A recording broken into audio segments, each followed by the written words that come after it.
No question about it. It has been the year of Taylor Swift. She has dominated the news and pop culture since the announcement of her Eras tour broke Ticketmaster at the end of 2022. Now, since then, she has broken sale records, boosted the economy, and also brought a new demographic to the NFL. We're going to be spending the next hour taking a deep dive into the impact that she has had on the economy, on marketing, and more. Joining us now for the next hour, we have Yahoo Finance senior reporter Alexandra Canal. So excited. It's so much to talk about here. I think I was surprised by how much focus has been spent on Taylor Swift.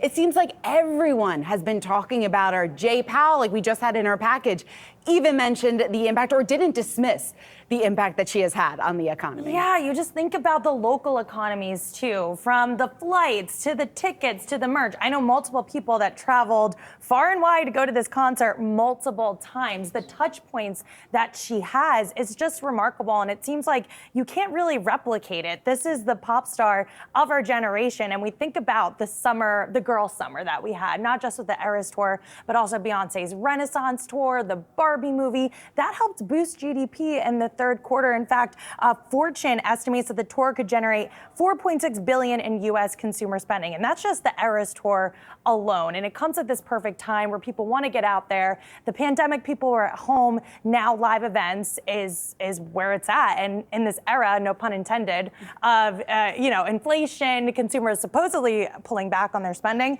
that's not happening with T-Swift. Well, see, here's the thing. In the experience economy that has been, and as you mentioned, it's movie going, Barbie, it's concert going, Beyonce, Taylor Swift, and it requires a great deal of execution to make sure that you're getting the omnichannel approach correct for all of these, whether it's in the movies, whether it's for the concert goers as well, and selling merchandise at every single turn here, and then also making sure that you stay in the news with a potential relationship as well for Taylor Swift and Travis Kelce. And so all of this considered here, I have never defined myself as a Swiftie, but I will say on a business mindset approach, I am a little bit more Swiftie adjacent at this point because of the execution that we've seen come forward. Okay, there we go. And you mentioned the news multiple times. Taylor Swift has been mentioned. The most unlikely place that Taylor Swift has popped up this year has been in financial news. Yahoo Finance reporter Josh Schafer is here with every time Taylor's name was mentioned in that context. And Josh,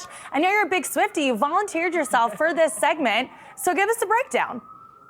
Yeah, Allie, I mean, candidly, I'm not that big of a Swiftie, but even I haven't even been able to ignore her this year because she's been in our news. She's been in financial news really throughout the summer. So if we take a look at a timeline of when we started seeing Taylor Swift, we know that Eras tour really kind of started in the spring.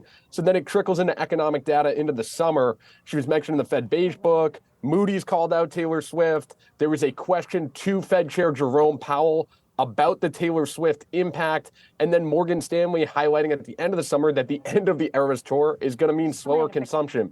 So I want to dig in a little bit as far as what we saw in different aspects of this. If you take a look at what the Fed Beige Book actually had to say about Swift, they wrote, despite the slowing recovery in tourism in the region overall, one contact highlighted that May was the strongest month for hotel revenue in Philadelphia since the onset of the pandemic, in large part due to an influx of guests for the Taylor Swift concerts in the city. And then if you fast forward to what Moody's reported, you'll see Moody's highlighting the impact that we saw for hotels in different cities. So all the way to the right there is the average revenue for room in the total US growth. But look at the cities that Swift was in. Look at Newark, look at Philadelphia, look at Boston. Massive increases on those days when Taylor Swift was there. And then this one was my personal favorite, because we had this summer of Swift. Then at the end of the summer, Morgan Stanley comes out and says, seriously, for Q4, you should be worried about not having Taylor Swift. Now, this is combining Taylor Swift and Beyonce, also Barbenheimer, but you can see we were looking at 1.9% growth there, and then actually potentially going negative in Q4 from what Morgan Stanley had projected back in August when you take out Swift, Beyonce, Barbenheimer. So without that girl economy, without that girl power economy that we talked a lot about over the summer, we might not have seen the resilient U.S. consumer that has kept us out of a recession. Josh, one performer being called out this many times by economic studies, I mean, how common is that if we were looking at it from a historical perspective here? Brad, it is not common. So I talked to several economists when I was reporting on different stories about this over the summer and just simply said, is this normal? And Tom Simmons over at Jefferies, who's been in the industry for about 15 years, said absolutely not.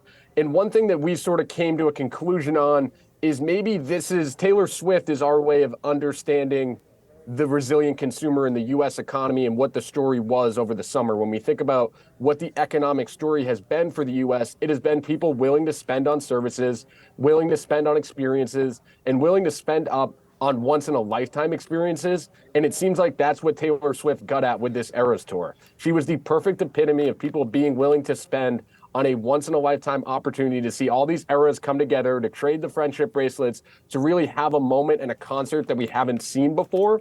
And so Taylor Swift really was a microcosm of the resilient U.S. consumer. And I think that's why us in finance news were attracted to it. I think that's why people in the NFL have been attracted to it. Everyone loves talking T Swift. She speaks to everyone, and she's certainly spoken to us in finance news over the last 6 months or so. All right, Josh, my friendship bracelet to you is on the way from Etsy. It's in the mail right now, I've been told. All right, stand by for that coming your way.